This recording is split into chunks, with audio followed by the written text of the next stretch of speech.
في أحد الجامعات سأل دكتورا طالبا من طلابه سؤالا كان يعتقد أنه إعجازي، وأنه بهذا السؤال قد وجد ثغرة ليدحض بها قدرة الخالق سبحانه وتعالى.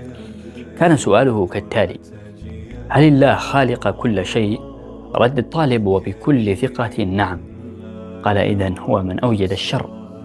صمت ذلك الطالب، وعم الصمت كل القاعة.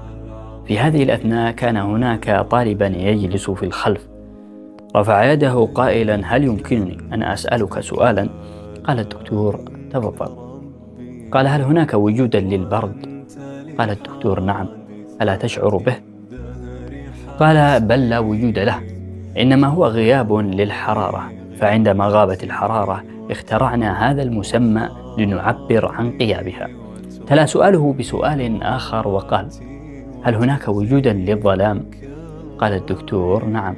قال: بل لا وجود له، إنما هو غياب للضوء، فالضوء شيء يقاس وتقاس موجاته، أما الظلام فهو كيان لا وجود له.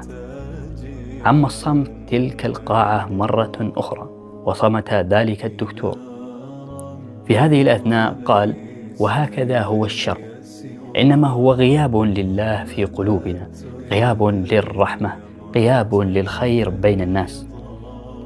وهنا انتهت تلك المحاضرة. أتمنى أنكم قد استفدتم. السلام عليكم ورحمة الله وبركاته.